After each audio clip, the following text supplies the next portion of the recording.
Your position is no longer essential, Julian Mercer said, his voice dripping with that polished, tech bro calm people usually reserved for pitching overvalued software to credulous investors.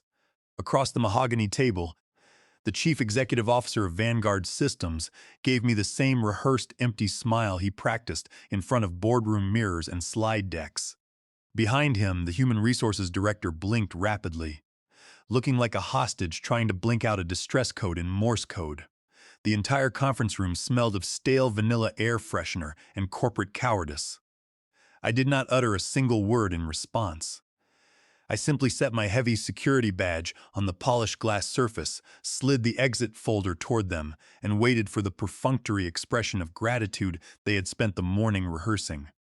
Julian immediately launched into a boilerplate eulogy about my 10 years of loyal service and the shifting strategic priorities of today's competitive aerospace landscape. It was classic corporate doublespeak, for a junior consultant told him I was too expensive. I nodded, remaining polite as the grave. Let the man preserve his unearned dignity while he signed his own professional demise. Julian thought he was pruning dead weight from the ledger. What his spreadsheet-driven mind failed to comprehend was that I was the actual foundation of the structure. As the named facility security officer, the compliance backbone, and the sole security clearance holder whose federal credentials literally propped up Vanguard Systems' defense charter, I was irreplaceable. No signature from me meant no federal contract execution. No contracts meant no revenue, and no revenue meant no company. But sure, Julian, let us call this a routine restructuring. For 10 years, I had built Vanguard Systems security architecture from the ground up. The sales executives always treated my department as an annoying bureaucratic hurdle, a cost center that did not generate revenue. They would roll their eyes during my security briefings, complaining about background checks and badge protocols. Julian had even joked that clearances were just expensive paperwork. They failed to realize that this paperwork was the very license that permitted them to bid on defense contracts. They believed a cheap consultant could simply click a few buttons in a portal to keep the system running. Now, they were about to discover the difference between a checklist and a certified officer. On the exterior, I appeared entirely unbothered. I was the dull, middle-aged compliance officer in sensible shoes who never raised his voice or caused a scene. But inside, I felt no anger. I felt no betrayal. I felt only that satisfying click you experience when the final piece of a complex puzzle slides into place, revealing the complete picture of how profoundly doomed they truly were. In the defense sector, compliance is not a set of optional guidelines. It is federal law. You cannot simply dismiss the primary key holder and assume the vaults will remain open. While Julian and his executive team spent their afternoons whining and dining venture capitalists with buzzwords, I was the one quietly renewing our clearance paperwork, maintaining direct contact with federal investigators, and ensuring that every compliance document stood between our firm and a catastrophic government stop-work order. They escorted me out of the building, as if I might steal office supplies or scream about injustice. I signed the final exit document, smiled reassuringly at the young human resources assistant who was too embarrassed to make eye contact, and walked out to the parking lot without looking back. There was no drama, no emotional outburst. Just me, my professional integrity, and one final email sent from my personal laptop computer before the system administrators locked me out of the server. The subject line of the email was brief: Facility Security Officer Status Termination Update. I copied 2 major federal compliance agencies per standard operating procedures. I included the precise date and time my oversight responsibilities concluded. I attached the signed standard form 328. Then I shut the laptop screen. They assumed the transition was complete. They had no idea that paperwork is completely indifferent to executive egos. That single document nullified our defense clearance retroactively. Without a certified facility security officer holding valid credentials, every classified project Vanguard Systems touched from that exact second forward became a major liability. I drove home, brewed a cup of black tea, and sat by the window. I felt no anger, no smug satisfaction, just stillness. A unique peace settles in your chest when you know a massive storm is heading toward the people who wronged you. and you do not have to lift a single finger to guide it. They wanted a leaner, more agile organization. They were about to discover what happens when compliance disappears entirely. By the time I pulled into my driveway, the system administrators had already flagged my profile for immediate revocation. I could see the sheer panic in the timestamps of the automated emails arriving on my personal device. One message arrived at 3:04 in the afternoon, another at 3:07, and a third at 3:08 marked with multiple red exclamation points. They were desperately trying to chase down the bullet after they had already pulled the trigger. The server disabled my remote login by 3:12 in the afternoon, and by 3:20 the physical security system had been updated to deny me entry. I sat in my driveway, the engine idling, and opened my personal inbox to find a single message from the Department of Defense. It was a cold, automated reply that read, "Update received. Facility clearance reevaluation initiated." The wheels of federal bureaucracy had begun to turn. By Friday morning, the silence from the federal database had begun to turn into a low, vibrating panic inside the offices of Vanguard Systems. To the outside world, nothing had changed, but behind the keycard-locked doors, the digital plumbing of our operations was slowly rusting shut. Julian Mercer, determined to prove that his restructuring plan was a masterstroke of administrative efficiency, had scheduled an all-hands meeting in the main auditorium.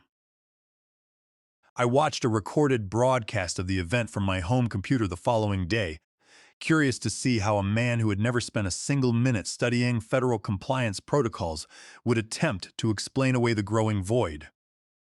He strode onto the stage with that practiced televangelist swagger, wearing a tailored suit and flashing slides filled with graphics about administrative agility, organizational synergy, and cutting redundant overhead.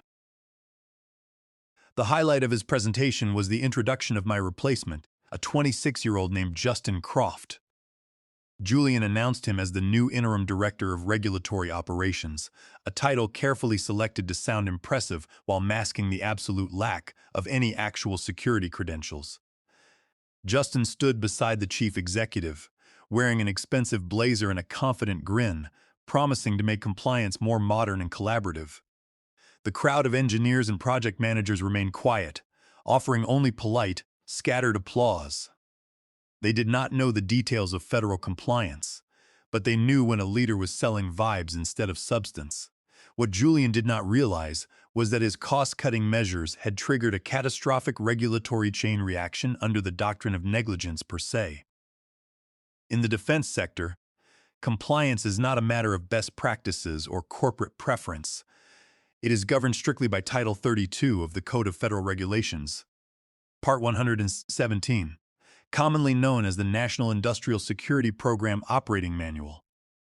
Under these federal rules, a defense contractor must continuously maintain a designated, certified facility security officer who holds an active security clearance of equal or higher level than the facility itself. By terminating my position and failing to immediately designate a qualified, cleared successor in the central database, Julian had placed Vanguard Systems in direct violation of federal law. Under the legal doctrine of negligence per se, a company that violates a safety or security statute designed to protect the public interest is automatically deemed negligent as a matter of law. There is no defense, no negotiation, and no room for excuses. The violation itself establishes liability. The early symptoms of this self-inflicted wound began appearing as bounced emails. When Justin Croft attempted to contact our government liaison to introduce himself, his messages were instantly rejected by the federal servers. The government firewall was configured to automatically block all correspondence from facilities that lacked an active, verified facility security officer in the central system. Next, the procurement department stalled. Vanguard Systems had placed orders for specialized aerospace components required for our classified defense contracts, but the vendors refused to release the materials. A major electronics manufacturer sent a terse message, stating that our facility clearance verification had failed and they could not legally ship classified parts to a non-compliant entity. Justin Croft spent his first week walking around the office like a tourist lost in a foreign city, asking managers where the physical security files were kept, and trying to understand why our security portal logins were blocked. He spent hours trying to access the Defense Information System for security, completely unaware that without a certified government credential, he was locked out of the entire network. When the lead aerospace engineer asked him if he had finalized the security paperwork for our upcoming projects, Justin nervously laughed and said he was still getting up to speed on the administrative nuances. The engineer, realizing that his entire team was about to lose access to the secure research laboratory, walked back to his desk and began quietly packing his personal belongings. He had seen companies make foolish mistakes before, but he had never seen an executive team commit regulatory suicide so quickly. The lead engineer, a veteran named Donald, knew exactly what my departure meant. He had spent his entire career working on cleared government projects and understood that without an active facility security officer, the laboratory was a legal danger zone. He tried to explain this to Justin Croft, pointing out that every time an engineer logged into the secure servers to modify a classified design, they were technically accessing national security information without proper oversight. Justin, however, simply smiled and told him to file a help desk ticket. It was like telling a passenger on a sinking ship to email the maintenance department. The absolute ignorance of the new management was more terrifying than their arrogance. The clients noticed the sudden drop in communication. A project manager from the contracting office, who had previously been warm and responsive, began sending single-line emails asking us to confirm our compliance status immediately. The legal team upstairs, led by Director Keith Loomis, began to sense the impending disaster. They sent frantic messages to the Defense Compliance Office, but their inquiries went unanswered. The federal government does not debate compliance violations. It simply shuts down the valves of communication and leaves the non-compliant entity in the cold. Julian, however, refused to listen to their warnings. When Keith Loomis explained that the company was operating in a state of legal non-compliance that could nullify our entire corporate charter, Julian brushed him off, claiming that a minor administrative delay would not affect our massive portfolio.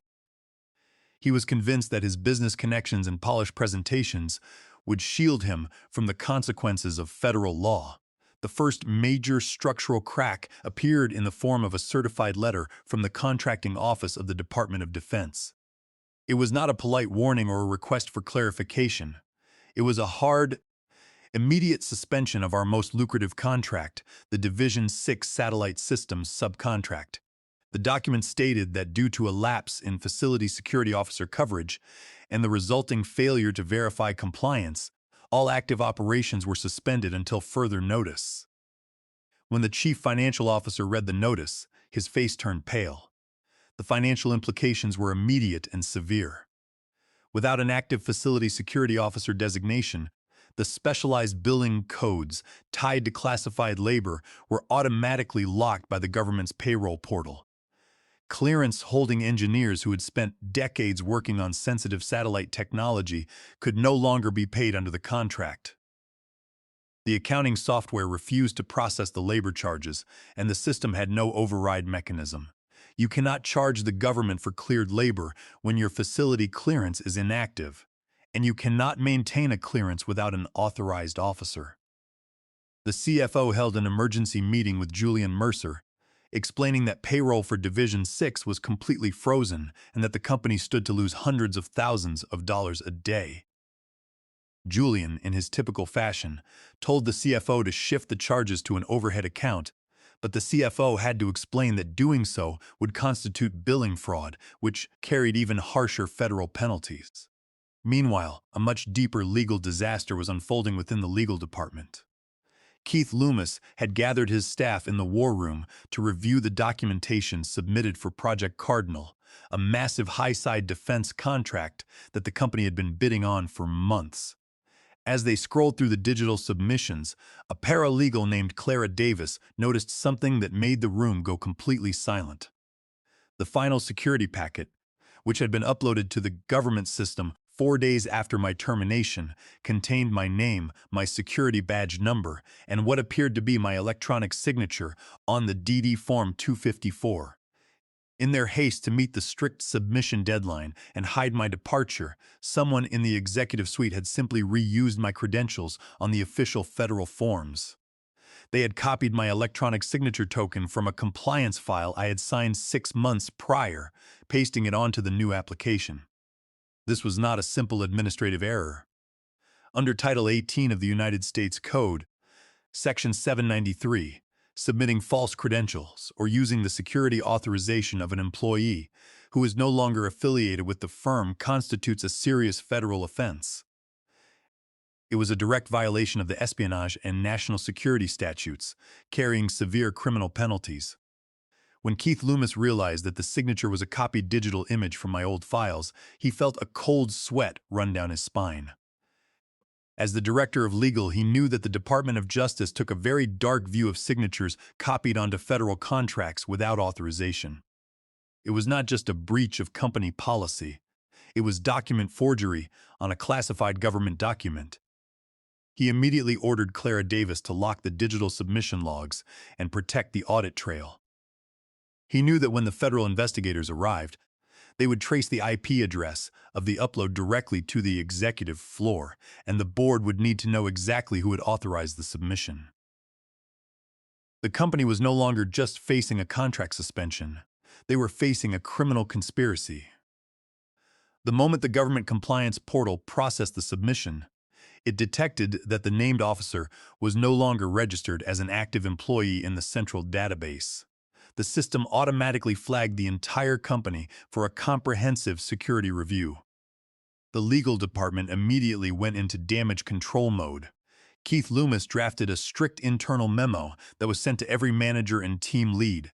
The message instructed all employees to immediately cease any communication with former security personnel, specifically referring to me. It warned that any unauthorized contact regarding security compliance or past files would be treated as a breach of company policy. HR printed the memo and taped it to the front of the break room refrigerator, right above a passive-aggressive sign about microwave etiquette, where it served as a daily reminder of the management's growing desperation. I, of course, was completely unaware of the memo as I sat in a quiet coffee shop in Crystal City that Tuesday afternoon. I was meeting with a former government colleague named Roger Miller, a veteran compliance investigator who had spent 30 years watching defense contractors destroy themselves through arrogance. We sat at a corner table, sipping our coffees in silence. Roger placed a manila envelope on the table, but did not open it. He looked at me for a long moment before speaking. He asked if I was planning to intervene or file a formal complaint regarding the false signature on the Project Cardinal forms. I took a slow sip of my tea and shook my head. I told him that I had already completed my duties by filing the proper termination report on the day I left. I had followed the regulations to the letter, and the system would handle the rest.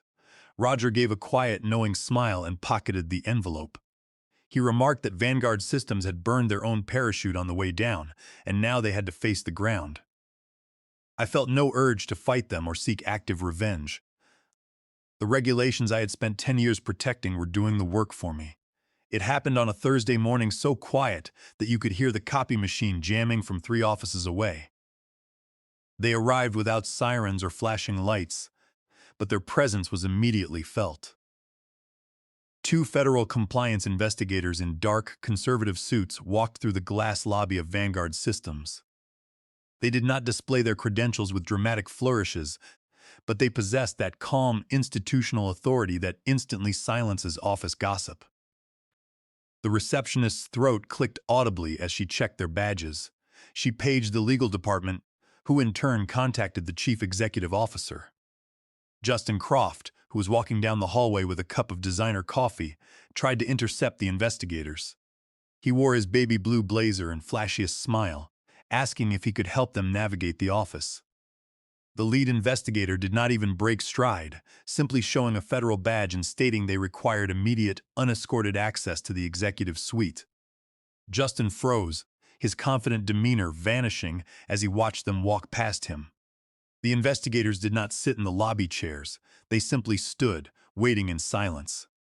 5 minutes later, they were escorted into the corner office of Julian Mercer, where the glass walls offered a panoramic view of the city. The door was shut, and the blinds were drawn. One of the investigators placed a slim, black leather binder on the glass conference table. He did not speak immediately. Instead, he reached up, slowly took off his metal-framed reading glasses, and folded them with deliberate care. He looked directly at Julian Mercer.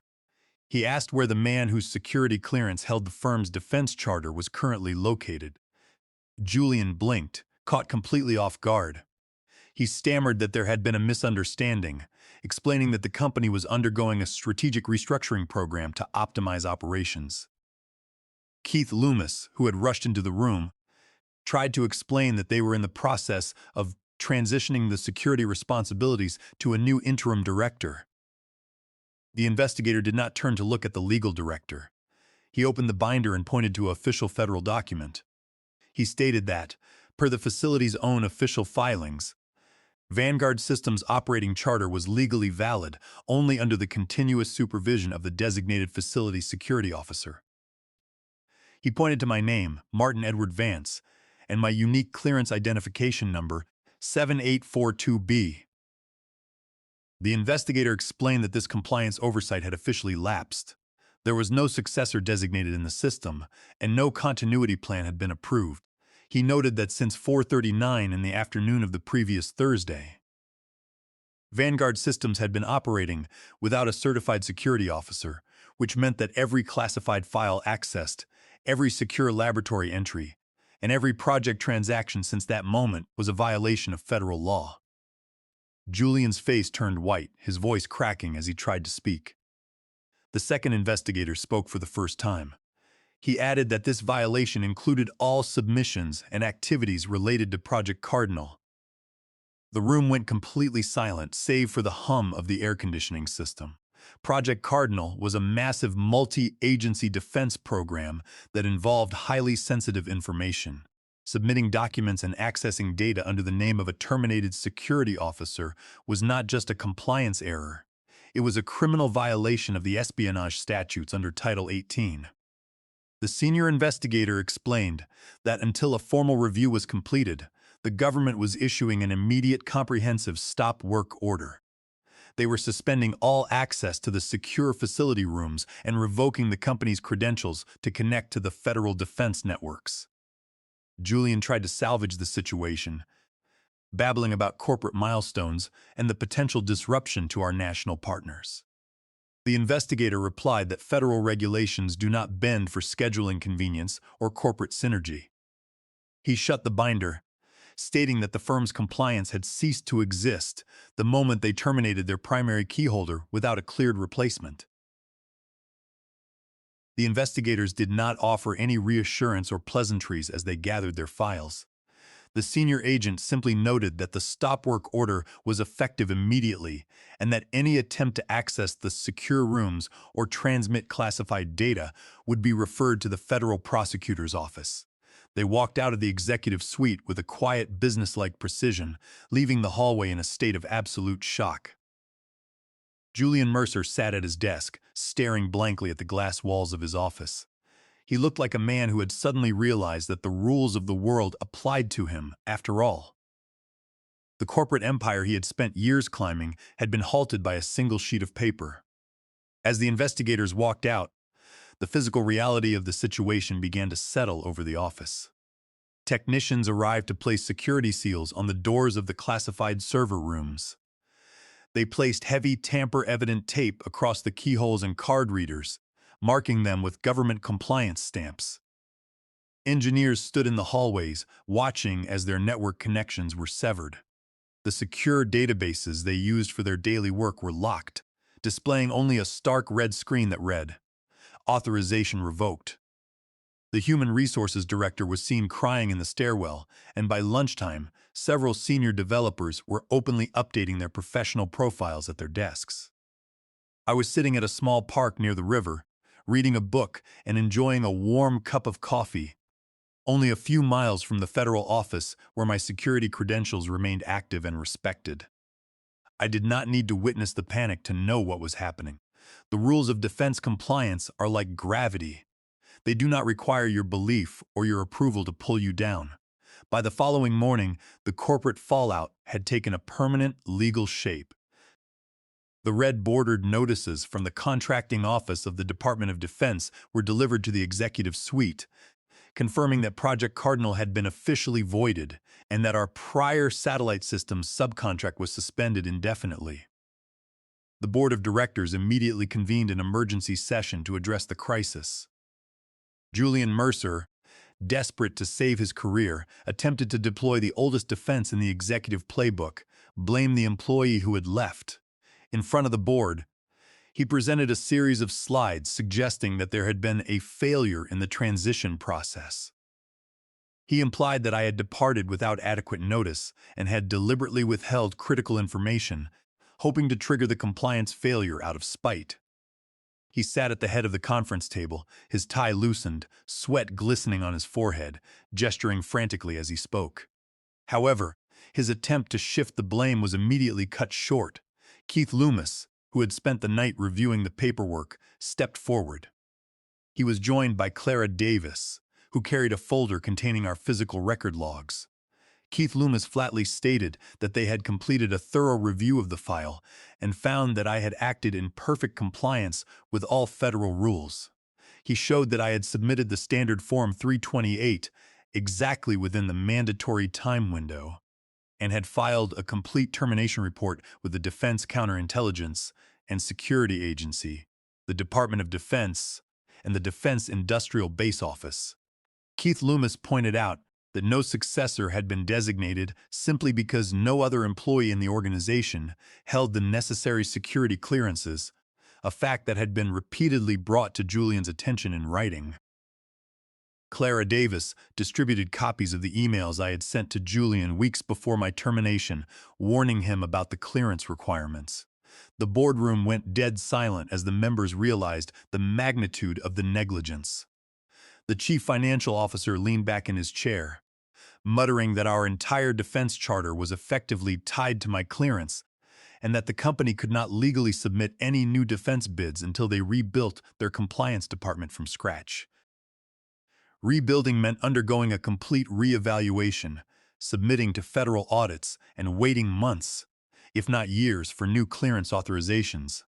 In the defense sector, once you lose your facility clearance due to a serious compliance breach, the road back is long and incredibly expensive. The board did not hesitate. Before the meeting concluded, they voted unanimously to terminate Julian Mercer's contract for cause. He was escorted from the building by the same security guards he had ordered to escort me out a week prior, leaving behind his expensive office and his dreams of corporate synergy. Justin Croft followed him out the door, resigning via email before he could be formally dismissed. Meanwhile, I spent my evening at the kitchen table, finishing a slice of homemade peach cobbler while watching a quiet nature documentary. I felt no urge to celebrate their downfall. I had not sabotaged their files. I had not leaked confidential information, and I had not spoken to the press. I had simply done my job, and when they told me I was no longer essential, I had stepped aside. They had mistaken my quiet adherence to the regulations for insignificance, never realizing that the rules they chose to ignore were the only things holding up their entire business. The following week, I logged into a secure online portal for cleared defense professionals. Among the messages in my inbox was an invitation from a major aerospace firm, a direct competitor of Vanguard Systems that had spent years trying to secure the contracts my former employer had just lost. The company was looking for a senior compliance consultant to oversee their facility security program, offering a salary that was nearly double what I had been making before. I read the offer, smiled quietly, and clicked the button to accept. On my first day at the new firm, the chief executive officer welcomed me personally, showing me to a spacious office equipped with the latest compliance management software. He shook my hand warmly and stated that they valued my experience and would never compromise on compliance. They had already set up our security protocols to follow the strict federal guidelines, and they wanted me to lead a team of 3 junior analysts to ensure we remained in perfect standing. It was a refreshing change of pace, working with leaders who understood the importance of rules. I was ready to return to the work I loved, knowing that my new employers understood that compliance is not an administrative burden, but the very foundation of their survival. I shut down my computer, walked to the porch, and looked at the evening sky, feeling a profound sense of satisfaction that my career was secure and my principles were intact. Standing on my porch, I felt a deep sense of relief. The industry we work in is built on trust, national security, and strict adherence to the law. When leaders forget that their success is built on the quiet, diligent labor of compliance officers, they invite their own destruction. It was not my job to save them from their own greed. I had simply stepped aside and allowed the system to function exactly as it was designed to operate. In the end, compliance is not about power. It is about consequence, and consequence always finds its target. The gears of gravity had finished their work, and I was content to let the silence settle over the ruins of the company that thought I was non-essential.